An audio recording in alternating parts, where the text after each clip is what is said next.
तो जो आई18 बाबा है उनका कहानी यही है कि थोड़ा सा दम मारो दम वाला मामला है। हाँ हाँ, 101%। बाकी उनको कोई अध्यात्म क्या ज्ञान नहीं है। वो किसी अध्यात्म पुराण इसके बारे में कुछ बता दें तो जाने हम। आजकल साधुओं का राष्ट्रीय ड्रेस गेरुआ हो गया। गेरुआ पहन के वो आजकल भीख मांग रहे हैं। अब गेरुआ है तो समझ लें साधु है। पढ़ा लिखा हो तो अध्यात्म है, और ना पढ़ा लिखा हो घर से पलायित हो गया तो कहेंगे लंपट था, मंद बुद्धि था। जी। वर्ष 2013 के महाकुंभ में कर्नाटक के स्वामी नित्यानंद को एक अखाड़े ने महामंडलेश्वर बनाया था, क्योंकि आमतौर पर अखाड़े पर आरोप है कि वो काफी पैसा, माने कई बार तो लगता है करोड़ों में पैसा लेकर के वो महामंडलेश्वर बनाते हैं। नित्यानंद जी कंट्रोवर्शियल बाबा थे और स्त्री प्रेम के लिए कुख्यात थे। अच्छा। महामंडलेश्वर बनने के बाद जब वो कर्नाटक लौटे तो वहां कुछ दिन बाद उनके ऊपर आरोप लग गया रेप का, और वो हम्म। रातों रात मेहुल चौकसी की तरह भाग गए।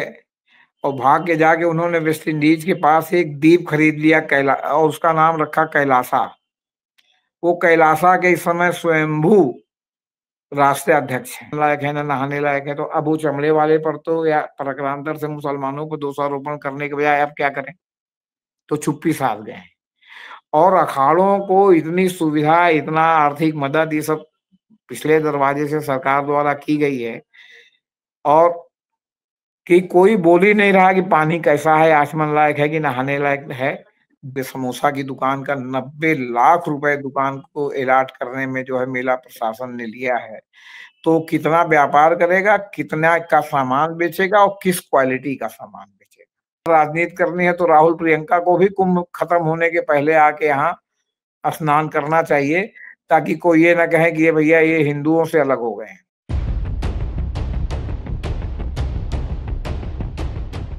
महाकुंभ विशेष कुंभ और नागा साधुओं के बारे में डॉक्टर अंबेडकर के क्या विचार थे। महाराष्ट्र सरकार ने और भारत सरकार ने जो कलेक्टेड राइटिंग्स एंड स्पीचेस निकाले हैं उसमें वो उनका लेख है। अंबेडकर नामा पर उस पे वीडियो ही बना है, आप जाके सर्च करेंगे तो वो वीडियो आपको मिल जाएगा। लेकिन आज बात करेंगे महाकुंभ में क्या-क्या चल रहा है। वहाँ मृगनयनी भी है, चर्चा में है। रील्स बनाए जा रहे हैं, वीडियोज़ बनाए जा रहे हैं। आईआईटीएन बाबा भी हैं और बॉलीवुड भी है। ममता कुलकर्णी महामंडलेश्वर बन चुकी हैं। सत्ता पक्ष भी है, विपक्ष भी है। बीच में कुंभ से पहले मैं इलाहाबाद गया था, जेपी सिंह साहब से मुलाकात हुई थी। उस समय शहर खुदा हुआ था पूरा और ट्रैफिक की हालत बहुत ही खस्ता थी।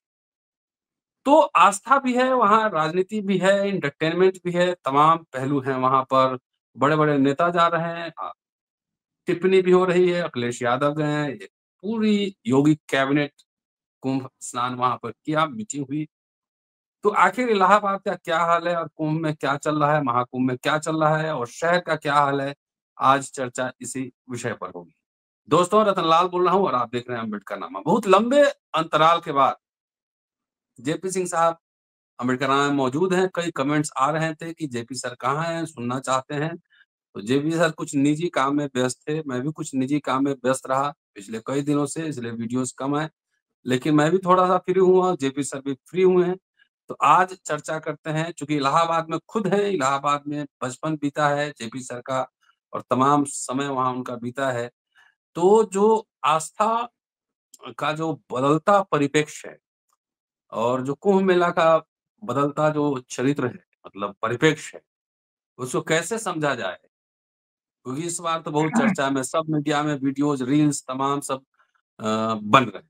तो ये समझना आस्था, व्यापार, राजनीति सब कुछ वहाँ है। चूँकि करोड़ों लोग पहुँचे हैं तो ज़ाहिर है व्यवसाय भी फल-फूल रहा होगा, शहर का क्या हाल है, ये जानना भी ज़रूरी है। स्वागत है सर।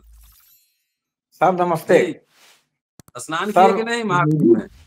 नहीं नहीं सर, निजी काम तो अपनी जगह पर है। साथ में हमारी जरा तबीयत भी गड़बड़ हो गई थी और गला चोक हो गया था, जो अभी भी हल्का जी। फुल्का बचा ही हुआ है। लेकिन जी, अब जी, जी। डॉक्टर ने अलाउ कर दिया कि अब आप बोल सकते हैं, इसलिए मैं आपके चैनल पर हाजिर हूँ।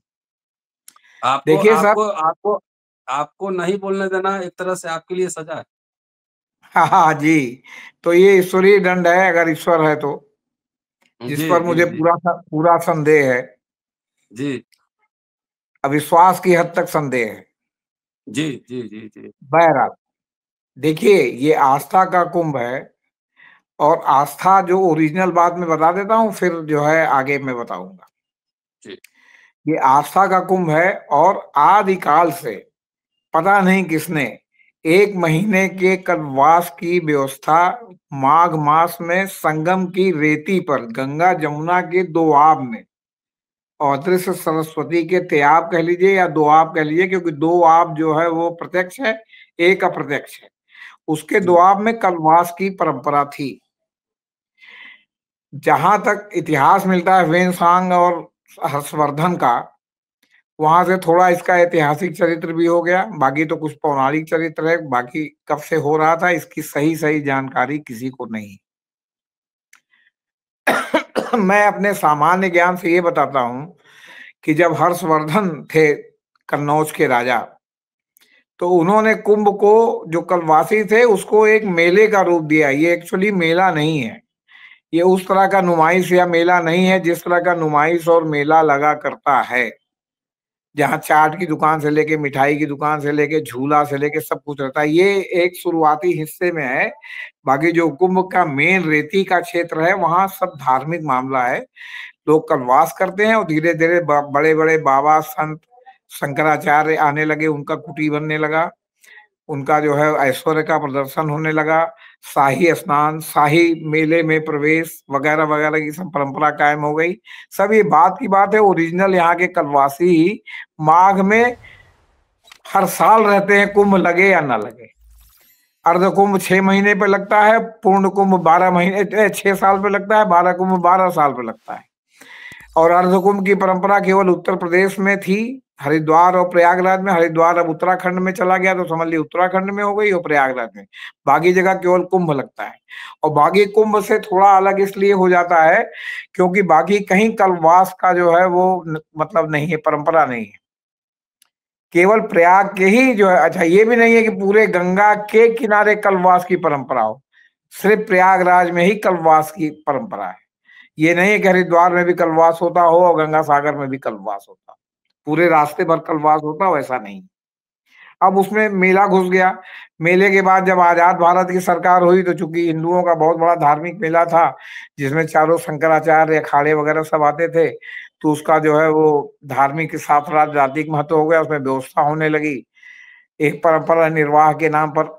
अब जैसे मान लीजिए इस कुंभ में योगी आदित्यनाथ मुख्यमंत्री हैं, और कई बार आए, कई बार नहाए, राजनाथ सिंह नहाए, आज जो है चर्चा है कि अमित शाह आने वाले हैं, नहाने वाले हैं, 5 तारीख को मोदी जी आने वाले हैं, वो नहाने वाले हैं, अखिलेश यादव भी आके नहा ले गए कल, कि ताकि ये लोग कहें कि बड़ा पापी है, इसने संगम में स्नान नहीं किया कुंभ में।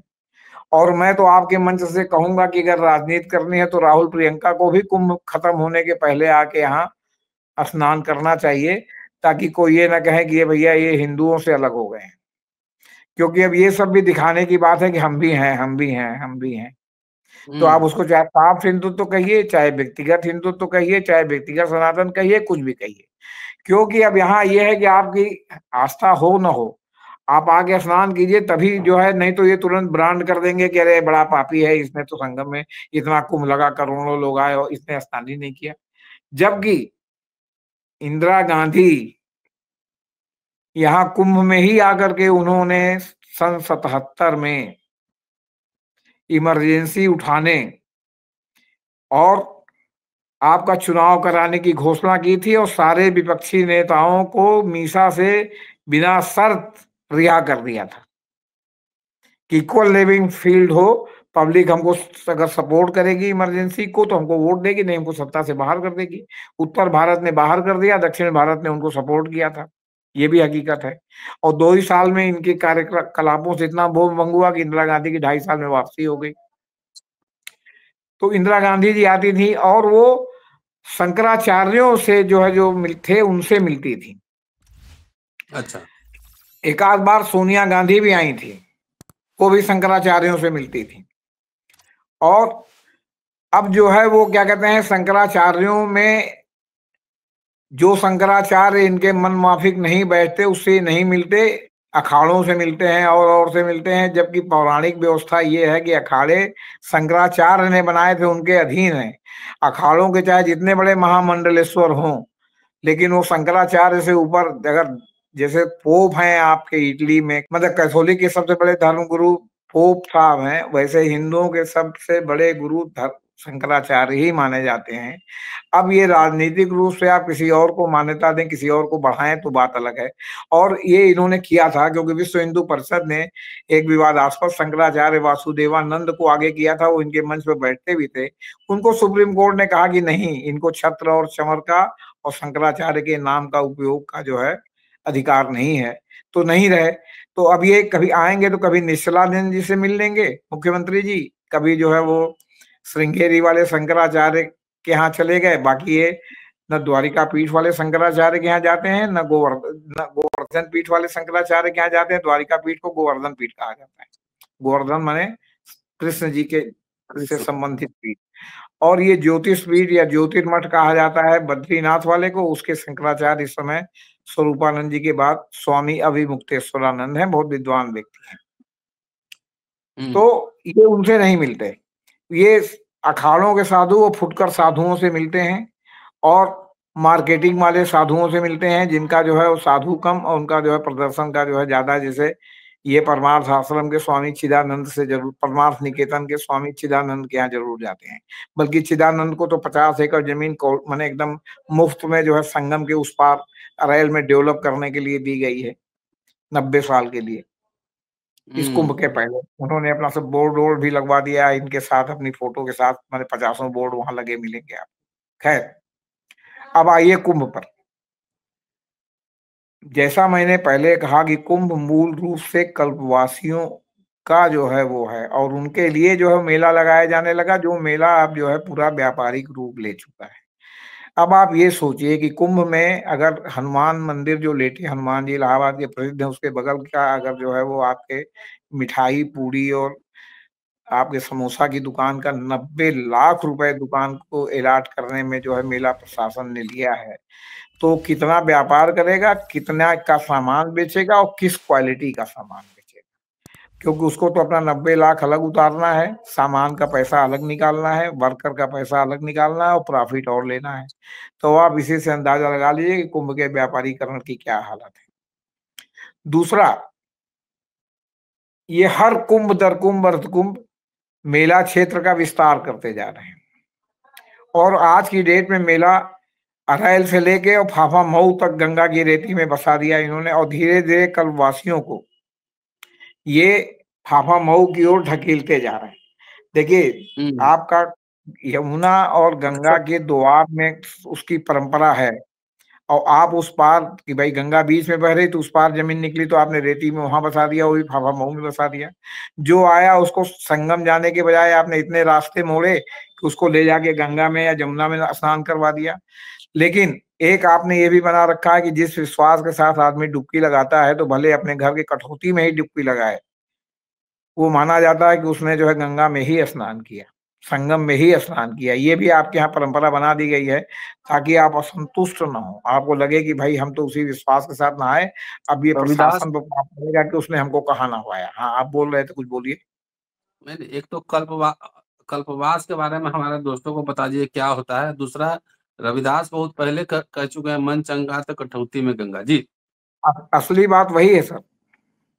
देखिए, अभी NLT संभवतः यही नाम है, जो इस समय गंगा प्रदूषण का सब मामला राष्ट्रीय स्तर पर देख रही है। उसने नवंबर में टिप्पणी की थी कि गंगा का जल गोमुख से लेके हरिद्वार गोमुख से लेके और गंगा सागर तक न कहीं नहाने लायक है, न कहीं आचमन करने लायक।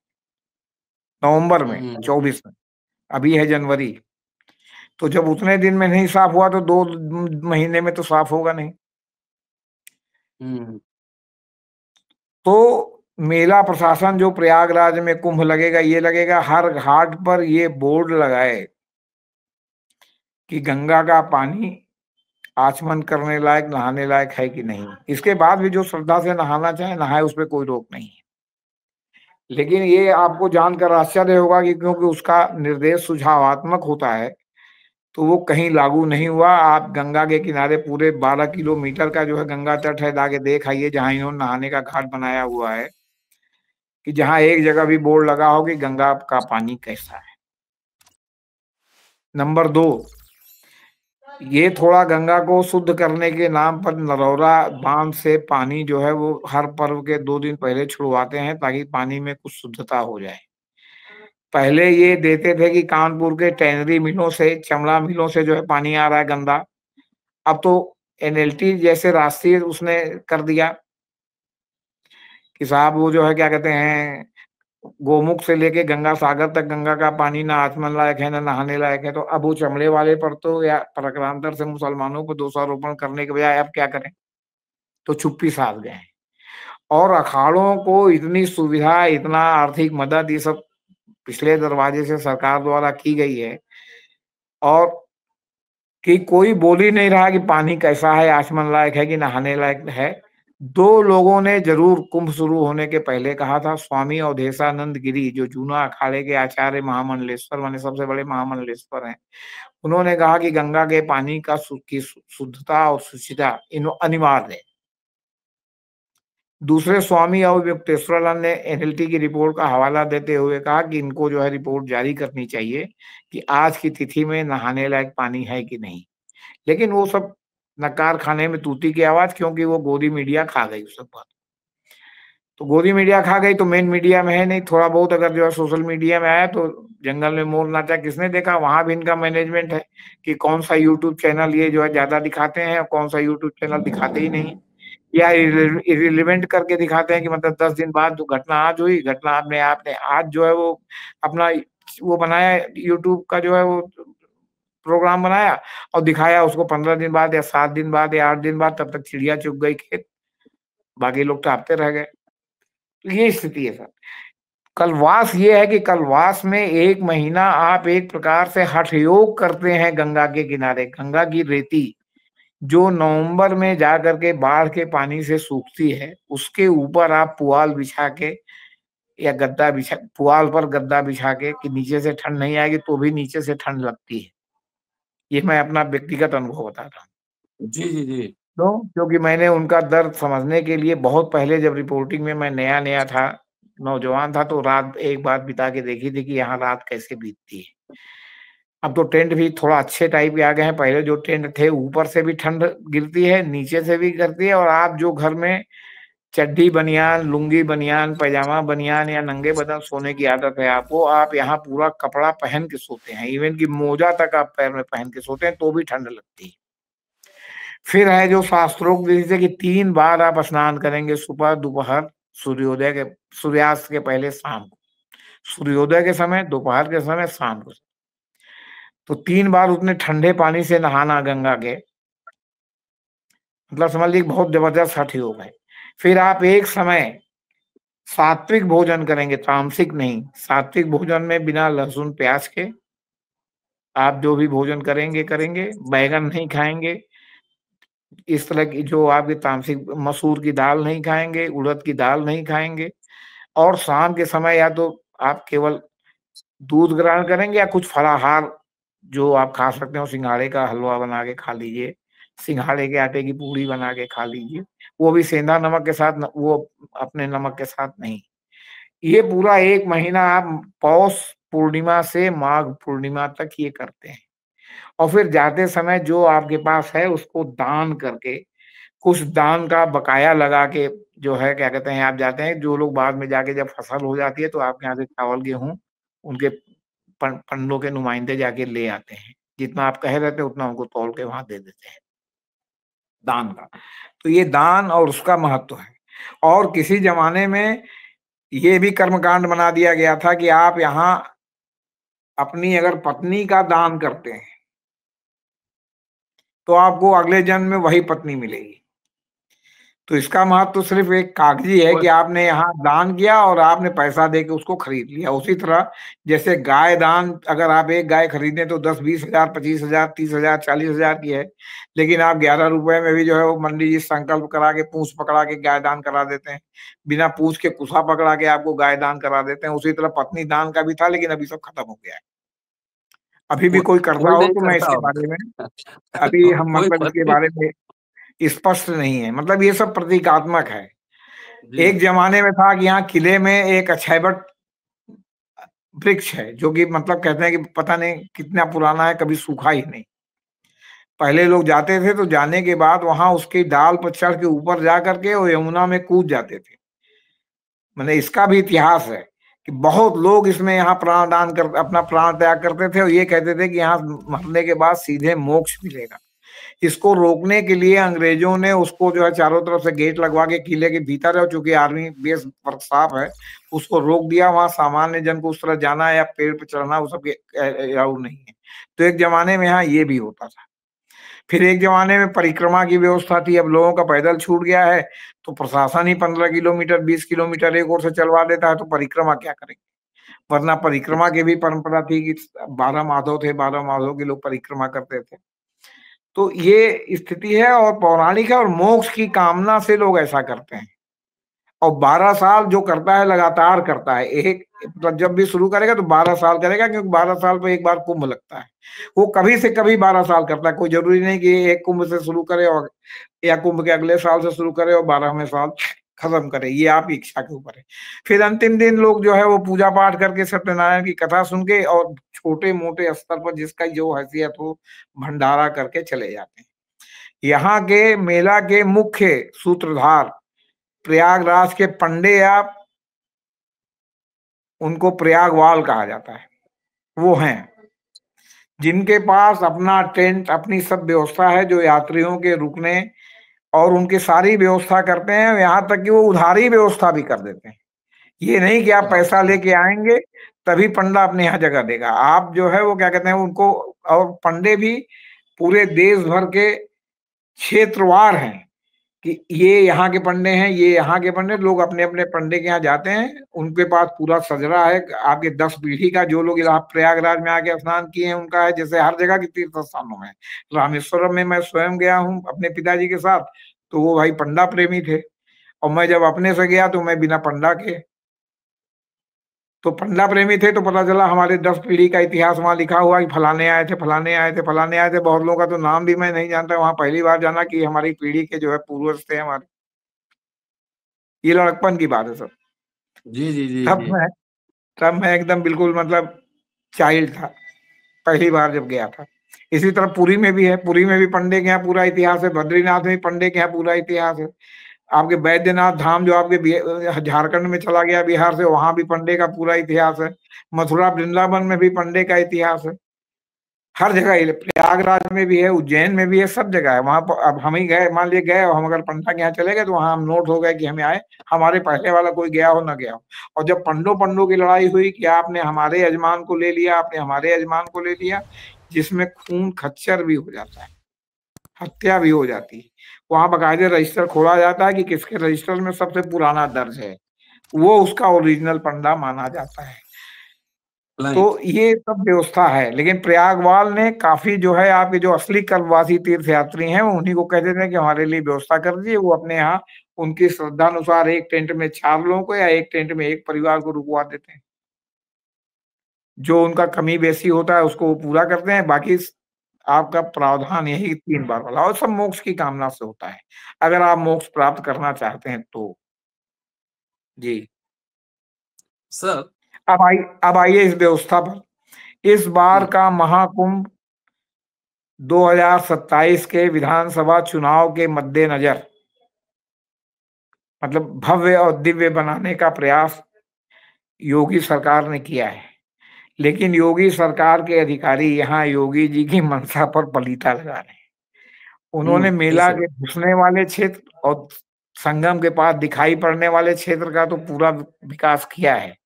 वरना अभी परसों आपका जो है असली स्नान है, 29 तारीख को कुंभ, अमावस्या के दिन कुंभ लगता है।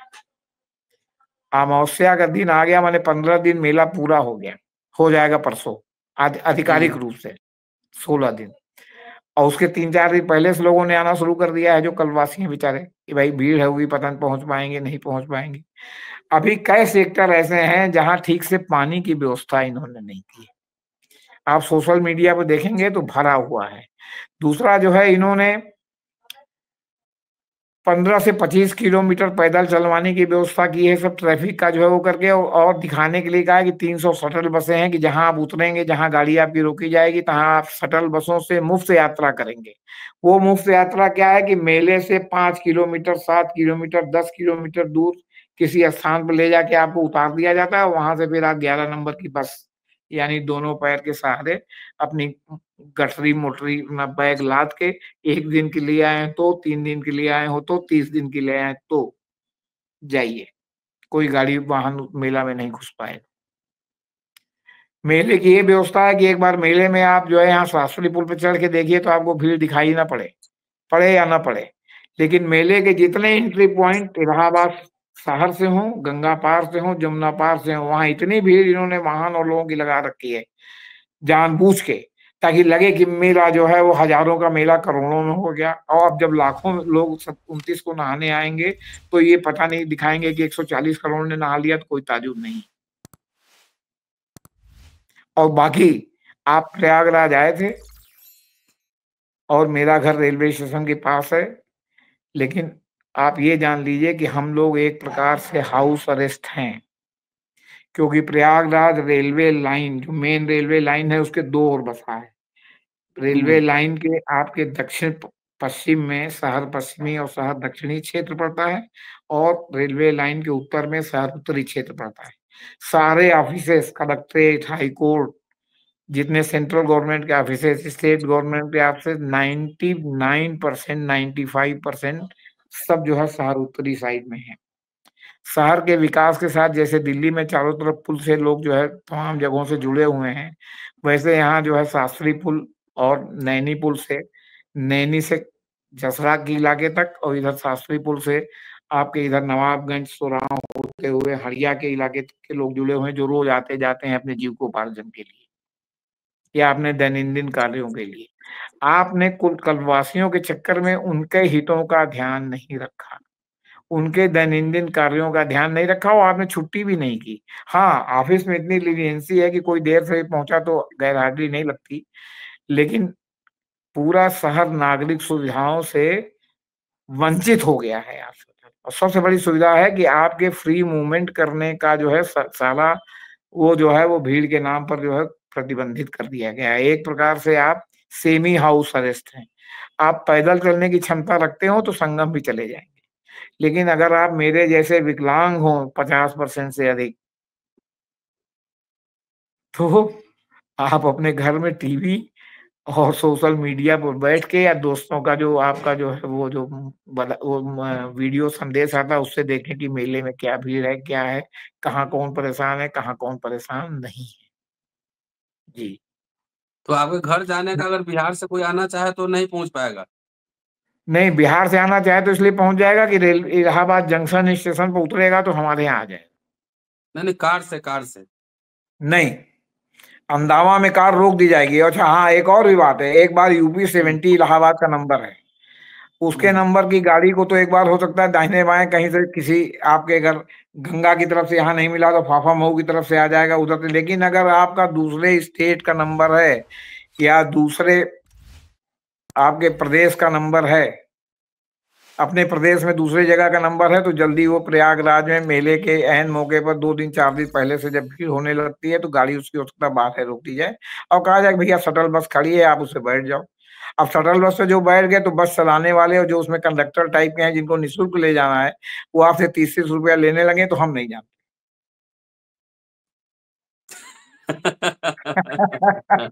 क्योंकि ऐसी भी शिकायतें हैं। एक हमारे हाँ। दोस्त लखीमपुर खीरी से ग्रुप के साथ बस में आए थे, फाफा महू में बस रोक दिया और कहा कि शटल बस है, आप लोग बैठिए, निःशुल्क पहुंच जाएंगे। और उसके बाद उसने ले जाके जो है क्या कहते हैं बीच में रोक दिया कि 30-30 रुपया दो नहीं तो उतरो जाओ। और वो भी जहाँ ऐसी जगह उतारेगा जहां से आपको कम से कम 5 किलोमीटर, 8 किलोमीटर, 10 किलोमीटर, 12 किलोमीटर पैदल चलना पड़ेगा, तब भी 30 रुपया दीजिए। तो तो समझ चलिए, लीजिए। शुगर शुगर वगैरह कंट्रोल तो हो जाएगा पैदल चलने से। शुगर कंट्रोल हो जाएगा कि बीच में आदमी फेंट करके मर जाएगा, कितने लोगों को हार्ट अटैक हो गया, कितने लोगों को जो है जीवित है, कितने लोगों को ठंड लगी। जी सर, एक बार इस बार जो है ना बड़ा आकर्षण है, वो एक बच्ची है, उसका पूरा सोशल मीडिया पे वायरल हो गया वो। क्या मोनालिसा, IITN बाबा हैं, फिर उधर ममता कुलकर्णी को महामंडलेश्वर देखिए, 18। अब सुन लीजिए आप, जी, महामंडलेश्वर से शुरू करते हैं। जी। वर्ष 2013 के महाकुंभ में कर्नाटक के स्वामी नित्यानंद को एक अखाड़े ने महामंडलेश्वर बनाया था, क्योंकि आमतौर पर अखाड़े पर आरोप है कि वो काफी पैसा, माने कई बार तो लगता है करोड़ों में पैसा लेकर के वो महामंडलेश्वर बनाते हैं। नित्यानंद जी कंट्रोवर्शियल बाबा थे और स्त्री प्रेम के लिए कुख्यात थे। अच्छा, महामंडलेश्वर बनने के बाद जब वो कर्नाटक लौटे, तो वहां कुछ दिन बाद उनके ऊपर आरोप लग गया रेप का, और वो हुँ, रातों रात मेहुल चौकसी की तरह भाग गए। और भाग के जाके उन्होंने वेस्ट इंडीज के पास एक द्वीप खरीद लिया, कैला, और उसका नाम रखा कैलासा। वो कैलासा के इस समय स्वयंभू राष्ट्रीय अध्यक्ष हैं, महामंडलेश्वर। अच्छा, अब ये ममता कुलकर्णी कल तक विदेश में थी। ड्रग का जो है इनके ऊपर आरोप था कि ये ड्रग माफिया के साथ इन्होंने विवाह कर लिया है। पता नहीं कैसे सब मामला क्लियर हुआ, क्योंकि ज्यादा हमने इनके ऊपर अध्ययन या खोजा नहीं कि इनका सब क्या मामला, कैसे ये इंडिया में फिर आई और बहुत वर्षों बाद ये इंडिया लौटी हैं। और ये नग्न दृश्य के लिए सिनेमा में उसमें जो है ये मतलब कुख्यात रही हैं, और ड्रग का मामला अलग जुड़ा हुआ है। अब इनको कैसे, कौन सी साधना, कौन से संन्यास, कौन से उससे जो है महामंडलेश्वर के लिए चुन लिया, और चुना किसने? किन्नर अखाड़े ने। किन्नर अखाड़े के बारे में शंकराचार्य का मत है कि ये संन्यास या महामंडलेश्वर हो ही नहीं सकते। लेकिन ये एक प्रदर्शित करता है विद्रूपता को, कि धर्म में कितनी विद्रूपता आ गई है। किन्नर अखाड़ा स्वयं न स्त्री है न पुरुष है, अभयलिंगी है या उभयलिंगी है, और उसको सन्यास का कोई अधिकार नहीं है। तो उसको तो जो है वो जूना अखाड़े ने जो है मान्यता देकर अपने साथ जोड़ रखा है। और जूना अखाड़े के जुलूस के साथ वो आते हैं, क्योंकि अलग से अखाड़े के रूप में प्रशासन भी उनको अलग से मान्यता नहीं देता। जूना के नाम पर उनको भी जमीन मिल जाती है, नहीं तो प्रशासन के दफ्तर में ही जाके बेताली कर दें तो क्या करेगा प्रशासन। हुँ। बाकी प्रभावशाली लोगों के साथ जुड़े रहिए तो आपका कोई दोष नहीं है, वरना आप जो है गधा छूने में जो है आप 75 को पंडित जी को दान कराइए, तब जाके आप उससे मुक्त होंगे। कहते हैं ना कि 10 मास का एक संतोष, गधा छुओले कोनो न दोष। अब उन्होंने दिया है महामंडलेश्वर, अखाड़ा करेगा हमने तो दिया नहीं है। अब महामंडलेश्वर किस संन्यास में दिया, क्या दिया, उसी में से एक जो है आपके क्या कहते हैं कौन भारतीय हैं, उन्होंने बल्कि आपत्ति की है कि इनको किस आधार पर दिया गया। तो लेकिन नक्कार खाने में तूती कौन सुनता है। अब वो महामंडलेश्वर बन गई। तो अब जो जो अच्छा, और फिर जो लोग यौवन और सेक्स का व्यापार में लिप्त होते हैं, उनका बुढ़ापा बहुत खराब बीतता है, तो महामंडलेश्वर बन जाए पैसा देके। जो लोग ड्रग की तस्करी में देश से जो है सालों साल भागे रहे, अब वो महामंडलेश्वर बन जाए, तो किसी दिन आसाराम राम रहीम के साथ आप ये पढ़ेंगे कि एक महामंडलेश्वर की तलाश में पुलिस घूम रही है, जिसके ऊपर ड्रग का जो है वो रैकेट चलाने का अधिकार है। धर्म की आड़ में ड्रग का रैकेट। हम ये सब संभावना आशंका पत्रकार के हैसियत से बोल रहे हैं। ऐसा होगा हुँ, निश्चयात्मक रूप से हम नहीं कह रहे हैं। लेकिन हुँ। आखिर किस कन्या, ये तो पूछने का हक है ना आपको भी, हमको भी, या किसी को भी, कि किस हक से ये महामंडलेश्वर बन गई, किस हक से। और ये सब चीजें जो है आपका कहीं ना कहीं या तो कानून से बचने या अपनी दुकान चलाने के लिए जो है होता है। हमने आपको नित्यानंद का भी उदाहरण दिया, और ये भी तमाम और लोग भी वही इस बीच में बनते हैं। लेकिन ये आरोप है कि अखाड़े अवांछित लोगों को भी पैसा लेकर के महामंडलेश्वर बना रहे हैं। ये आरोप पिछले कई कुंभ, अर्ध कुंभ से लग रहा है, केवल प्रयागराज में ही नहीं, जहां जहां कुंभ लगता है वहां वहां ये जो है कुंभ के समय लोग महामंडलेश्वर बनाए जाते हैं, अलग अलग लोग। और वो उन पर आरोप यही है कि जो है क्या कहते हैं वो पैसा लेकर के बनाए जाते हैं, नहीं तो उनको जो बहुत लोग हैं जो अब माने उसके वो नहीं है बनने के, वो पैसे के जी। जोर से बन जाते हैं। जी। और और आजकल आप क्या ये पूछ रहे थे? IITN बाबा जो है, क्या ये हाँ, IITN ग्लैमराइज़ बाबा। किया जा रहा देखिए है कि IIT पब्लिश जी। नहीं नहीं, एक IITN बाबा को जानने के पहले आप समृद्ध होने का एक रोग है, पलायन। हम्म। वो पलायन कैसे है? नशे में आप डूब गए। तो अमेरिका से निकले आप, एक जमाने में जो लोग समृद्ध होके अमेरिका से भागे थे वो हिप्पी कहे जाते थे। वो कोई काम धाम, भारत जैसे देश में आ गए जहां $1 जो है कई रुपए के बराबर, सब तो $100 के ऑलमोस्ट पहुंच रहा है। तो अगर आप $10 लेके आए तो $1000 हो गया यहाँ के हिसाब से। आप कहीं पड़े हुए हैं, कोई कपड़ा पहने हुए हैं, आप ठंड के प्रति आदी हैं, आपको गर्म कपड़ा भी जाड़े के दिन में नहीं पहनना, क्योंकि वहां तो गर्मी में जिससे ज्यादा ठंड पड़ती है। तो हिप्पी थे। हिप्पी का दूसरा जो है वो हो गया है सन्यास। मतलब पता चला कि आप बहुत समृद्ध हैं, आपका लड़का IIT में पढ़ा है, आपका लड़के ने किया है और नशे की लत में पड़ गया, तो हो सकता है किसी बाबा के ग्रुप में शामिल हो गए, गांजा पीता रहे दिन भर। अब आप ढूंढ रहे हैं कि बेटा तुम कहाँ हो। ढूंढते ढूंढते पता चला, आप गए बाबा को, आपने बताया, बाबा ने कहा हाँ हाँ इसको ले जाइए। आप धर बांध के ले आए, आपने उसको रिहेबिलिटेशन में भी भेजा। फिर वो आया, वो आने के 10 दिन, 15 दिन, 20 दिन, 25 दिन तक आपके यहाँ रहा, और फिर एक दिन आपको पता चला, सवेरे सो के उठा, पता लगी वो रात में गायब हो गया। फिर पता चला कि जो है, आप फिर ढूंढते ढूंढते वही बाबा के यहाँ पहुंचे। तो बाबा ने कहा कि बच्चा तुम्हारे संकल्प में कमी है। जब हमने बच्चा तुमको रिस्टोर करा दिया और तुम उसको नहीं रख पाए, तो अब हम क्या करें। उसके मन में अगर पलायन है, उसके मन में अगर निर्वाण की प्रतीक्षा है, तो इसमें मैं क्या कर सकता। पता चला बाबा जी के यहाँ दम मारो दम मिट जाए गम, जो है सवेरे तक कर रहा है, उसको जो भी काम मिला वो काम भी कर रहा है। आखिर आचार्य रजनीश के यहाँ विनोद खन्ना जैसे हीरो जाके हाँ। गमला खोद रहे थे, जिन्होंने अपने घर में आज तक गमला नहीं खोदा होगा स्टारडम मिलने के बाद। किस तुफैल में गए थे वो। अध्यात्म में। अब वो उसको उसको वही है ना, पढ़ा लिखा हो तो अध्यात्म है, और ना पढ़ा लिखा हो, घर से पलायित हो गया, तो कहेंगे लंपट था, मंद बुद्धि था। और किसी बड़े आदमी का लड़का चला जाए तो शर्म के मारे 10 आदमी को बताएंगे भी नहीं, उसी को बताएंगे जिससे उनको मदद लेनी होगी।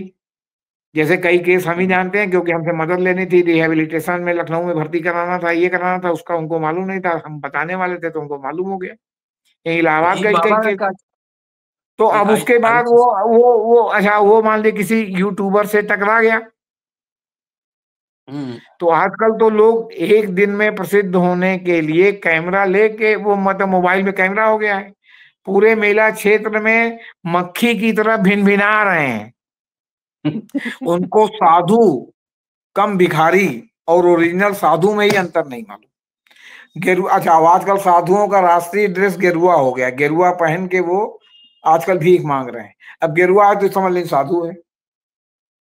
प्रोफेसर PV काणे, जो भारत रत्न है, जिन्होंने हिंदू धर्मशास्त्र का इतिहास लिखा है, उसमें लिखा है कि गेरुआ पहन के आप ये मत सोचिए कि ये साधु है, हो सकता है ये भिखारी हो। अब सोचिए कि उन्होंने कब लिखा था किताब, वो 700 आज भी है। तो पता चला सड़क किनारे सड़सा गाड़े, कांटा बिछाए, आधा लेटा, आधा क्या कहते हैं आग में पैर रखे हुए केमिकल लगा करके, और आप हैं। आप ये कभी नहीं सोचते कि ऐसा चमत्कार देखने के बाद आपको क्या हासिल हुआ। भाई आपने अगर भगवान का दर्शन, किसी पे देवी या भगवान आते हैं उनका दर्शन किया, तो आपका कुछ आत्मिक बल बढ़ना चाहिए ना, आपको कुछ मोक्ष मिलना चाहिए ना, आप मनुष्य योनि से ईश्वर योनि में आपको प्रवेश करना चाहिए ना। आपको कोई ना, आप खाली चमत्कार देख के चमत्कृत हैं। हाँ, तो ₹2 देने की जगह ₹20, ₹20 देने की जगह ₹200, ₹200 देने की जगह ₹2000 आप उसमें दे देते हैं, और अभिभूत होकर चारों ओर फैलाते हैं कि अरे हमने तो ऐसा देखा। आपने वो नहीं देखा जो एक जबलपुर के जादूगर आनंद ने पब्लिकली दिखाया था, कि जो ये चमत्कार साईं बाबा करते हैं, साईं बाबा वो आपके क्या कहते हैं आंध्र कर्नाटक वाले, कि मुंह से आपके जो है वो निकाल देते हैं, आपके स्विस मेड घड़ी, मेड इन स्विस मेड लिखी रहती है उसमें, वो घड़ी निकाल देते हैं, जंजीर निकाल देते हैं, अंगूठी निकाल देते हैं। अंगूठी पे हॉलमार्क लिखा हुआ है, पता चला, तो हॉलमार्क कैसे निकाल दोगे यार। तो वो उन्होंने सब निकाल के दिखाया, भभूत निकाल के दिखाया कि ये देखिए क्या ट्रिक है। उन्होंने पैर में वो लगा लिया, क्या कहते हैं आपके केमिकल लगा लिया, वो केमिकल लगा के आप आग में खड़े हो जाएंगे, आपको पैर जलेगा नहीं। तो आप, लेकिन आप चमत्कार माने, तो चमत्कार मानने के बाद आपको हासिल क्या हुआ, इस पर कोई बहस नहीं करना चाहता। प्रयागराज नहा के जाने के बाद अगर 3 महीना आप खांसते रहे, 3 महीना आपकी नाक बहती रही, 3 महीना आपका गला चोक हो गया, ये कोई नहीं जो है, मतलब ये नहीं होगा आप मोक्ष नहा के आए हैं और उसके बाद टांग तोड़वा के लंगड़े हो जाए 40 साल नहाने के बाद जेपी सिंह की तरह। 40 साल भाई साहब, मैं लड़कपन से 40 साल लगातार सारे पर्व और बेपर्व पर भी मैंने गंगा स्नान किया है। लेकिन वो जो लिखा है गंगे तो सब मुक्ति, गंगे तो दर्शन मुक्ति, वो मुक्ति तो मिलना दूर, पता नहीं उस 40 साल में हमने कौन सा पाप किया है कि मैं जिंदगी भर के लिए लंगड़ा होके घूम रहा हूँ। और इस लंगड़े होने की वजह से 4 बार मैं गिर गया। तो क्या करें आप बताइए। तो जो IITN बाबा है उनका कहानी यही है कि थोड़ा सा दम मारो दम वाला मामला है। हाँ हाँ, 101%। बाकी उनको कोई अध्यात्म क्या ज्ञान नहीं है। वो किसी अध्यात्म पुराण इसके बारे में कुछ बता दें तो जाने हम, उससे ज्यादा तो हम जानते हैं, जबकि हम सन्यासी नहीं है। उनको तो ये भी नहीं मालूम कि ब्रह्मा जी ने सरस्वती से शादी किया था। उनको तो ये भी नहीं मालूम कि विष्णु जी ने जालंधर की स्त्री से बलात्कार किया था, तब जाकर के शिव जी की जान बची थी। ये सब पुराण में लिखा है, मैं नहीं कह रहा हूँ। हाँ हाँ, वो तो है। जी चलिए एक आखिरी सवाल है, बहुत दिन बाद बात कर रहे हैं इसलिए समय का आज की पाबंदी नहीं है। नहीं जो नहीं, कोई बच्चे बात नहीं हैं सर। उसका भी जो है ना, बहुत इस तरह से हाँ, सुना कि अब वो देखिए, प्रयागराज अब छोड़ के जा। वो चलिए। कहते हैं कि भील भील परिवार की जनजातीय बच्ची है जो माला वाला बेच करके अपना काम चलाते हैं, उनका और भी जो भी काम हो उनको पूछता ही नहीं, जी परंपरागत। जी। वो मेले में आ गई।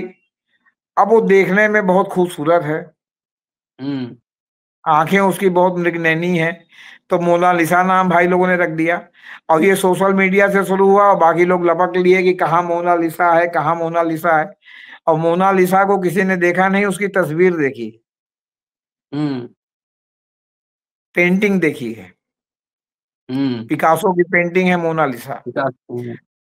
और आपने उसको मोनालिसा नाम दे दिया। अब आप इतिहास चूंकि पढ़े नहीं है, जानते नहीं है कि वो जो है मृगनयनी है, भील की लड़की थी, जिस पर जो है वो क्या कहते हैं आपके राजा मान सिंह तोमर ग्वालियर के, वो देख के उसको मोहित हो गए, उन्होंने उससे विवाह कर लिया। लेकिन क्षत्रियों ने स्वीकार नहीं किया, इसलिए उसका महल ग्वालियर अगर आप जाएंगे, मैं गया हूँ कई बार, ग्वालियर में मान सिंह का महल ऊपर है और मृगनयनी का महल किले के सबसे नीचे है। मतलब आप जमीन से ही जमीन में चले जाएंगे, पहाड़ पर नहीं चढ़ना पड़ेगा मृगनयनी का, क्योंकि वो भील शरीर से थी। अब वो मृगनयनी का नाम तो मालूम नहीं, तो मोनालिसा हो गई है। तो अच्छा, अब वो उसके जहां देखिए लोग घूर करके कहाँ मोनालिसा, जरा हम एक दर्शन कर लें, कहाँ है मोनालिसा, जरा हम एक दर्शन कर लें। यहाँ तो विश्व सुंदरी आ जाए तो लोग लाइन लगा के पैसा दे के देखने लगेंगे, आपसे बता रहे हैं। और ये सारा ज्यादातर ये सोशल मीडिया में वो जो भिनभिनाते हुए घूम रहे हैं, जो किसी गेरुआ वाले को बाबा समझ ले रहे हैं, ये सब उन्हीं का किया धरा है। और उसके सामान्य जनजीवन को इन्होंने प्रभावित कर दिया, जो है क्या कहते हैं, जो वही वो वही माला वही बेच कर पैसा कमाती है। वही तो गरीब और परिवार की बच्ची है। हाँ, और गरीब कई परिवार बार की ये बच्ची। अखबार निकला, कई बार ये निकला कि वो लोग मेला छोड़ के चले गए हैं, फिर निकला कि नहीं यही है, फिर निकला कि चले गए हैं। अब वो क्या करे, पता नहीं अब इस समय स्थिति क्या है, क्योंकि मैं अपनी फिजिकल डिसेबिलिटी के कारण इतना पैदल चल नहीं सकता, तो भैया मैं मेले के जरा दूर ही से जो है वो मेले का आंखों देखा हाल देख रहा हूँ। चलिए सर, बहुत शानदार बातचीत के लिए बहुत जानकारी मुझे मिली। एक तो मृगनयनी के बारे में, IITN बाबा के बारे में, और अखाड़ों और जो गद्दी है शंकराचार्य की उसके बारे में, मेले का क्या स्वरूप बदला है। तमाम ये जानकारी, बहुत सारी जानकारी मुझे भी नहीं थी, और किस तरह से जो आस्था का प्रश्न है धीरे जी। अब जैसे मान लीजिए धर्म संसद, ये विश्व हिंदू परिषद का दिया नाम है, जो राम मंदिर आंदोलन के लिए वो आयोजित करते थे कुंभ मेले के दौरान, क्योंकि मेला कुंभ मेले में इसलिए और माघ मेले में कि भीड़ अपने आप जुट जाती है, और ये स्वामी वासुदेवानंद के पंडाल में होता था। लेकिन जब इन्होंने वहां ध्वस्तीकरण वगैरह कर दिया, तो उसके बाद वो सब काम बंद हो गया। क्यों? क्योंकि उसके बाद लोग सवाल पूछते कि क्या हुआ, कैसे हुआ, अब आप क्या कर रहे हैं, तो उसका जवाब देने के लिए वो बंद हो गया। अब एक देवकी नंदन ठाकुर कथावाचक हैं, वो उभरे हैं, जो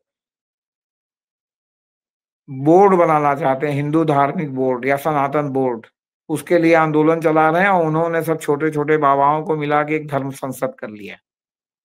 अच्छा। अब बिना शंकराचार्य के जिस तरह विश्व हिंदू परिषद के धर्म संसद का कोई महत्व नहीं है, उस तरह जो है देवकीनंदन ठाकुर का महत्व। लेकिन चूंकि अखबार गोदी मीडिया है और एंगल्ड पत्रकारिता कर रहा है, तो धर्म संसद धर्म संसद धर्म संसद, अरे धर्म संसद का तुमको अधिकार है कि नहीं है? अगर धर्म का कोई भी जो है प्रतिपादक है तो पहले चारों शंकराचार्य हैं। चारों शंकराचार्य का भी एक मंच पर आना आज की डेट में बहुत कठिन काम है, क्योंकि हर आदमी का जो है वो चावल अलग ही पक रहा है। वो किसी मामले में उनमें मतैक्य नहीं है कि वो एक मंच पर आके लोगों को, अब इसमें थोड़ी देर के लिए स्वामी स्वरूपानंद ने शुरू किया था और इसको अभी मुक्तेश्वरानंद उनकी परंपरा में आगे बढ़ा रहे हैं कि साईं बाबा जो शिरडी वाले हैं वो मुस्लिम शरीर थे। हमारे हिंदू देवी देवता कम है कि आप मंदिरों में जो है साईं बाबा की मूर्ति रख रहे हैं, और उनका ये कहना कि कोई जीवित भगवान नहीं हो सकते, कोई अवतार नहीं है। अब इस समय की में किसी को अवतार मान लिया जाए तो तो बुद्ध कैसे सवाल है कि वो अवतार कह रहे हुए? तो हैं बुद्ध कैसे अवतार नहीं, हो गए? वो इन लोगों ने घोषित कर दिया बुद्धों को हिंदू में मिलाने के लिए। सिख कहते हैं कि हम हिंदू नहीं है, ये कहते हैं सिख हिंदू हैं। हाँ, और है भी कैसे, क्योंकि नानक जी के देव के लड़के ने जो आपका अखाड़ा उदासीन अखाड़ा बनाया था, वो अखाड़ा के 3 अखाड़े इलाहाबाद में, निर्मल अखाड़ा, बड़ा उदासीन अखाड़ा, छोटा उदासीन अखाड़ा, 3 अखाड़े यहाँ खालसा के नाम से जो है हर बार अर्धकुंभ कुंभ में आते हैं, उनको पूरी जगह मिलती है। खालसा नाम से लोग बड़ा सोचते हैं कि यार ये सरदार होंगे, तो सिख नहीं है। ये जो सिखों की पहचान है ये गुरु गोविंद सिंह ने बनाई है, गुरु नानक देव ने नहीं बनाई है। गुरु नानक देव जो है, इसीलिए इनके यहाँ जब आपका गुरु नानक का पाठ, वो देव का पाठ होता है उनके जन्मदिन, तो बगल में जो है गीता का भी पाठ किया जाता है। ये हिंदू देवी देवताओं को डिनाउंस नहीं करते, लेकिन अभी बहुत से भाई वहाँ कट्टर हैं जो डिनाउंस करते हैं, वो कहते हैं कि हम सिख हैं। लेकिन सिख गुरु गोविंद सिंह ने एक अलग पहचान दी थी, जिसको बाकी लोगों ने बाद में लटक लिया। जैसे कबीरदास किसी भी मठ बनाने के खिलाफ थे, आज कबीर पंथियों का मठ देख लेंगे तो बाकी मठों को भी वो ऐश्वर्य वैभव में झूठ का दिखाते रहते हैं। एकदम एकदम एकदम जी, थोड़ा बहुत चोट, एक फिल्म आई थी वो ओ माई गॉड, उसने किया था कि जो आदमी उसके लिए आंदोलन रखता है, जिसने सही बात की, उसी की मूर्ति बना के लगे सब पूजा करने।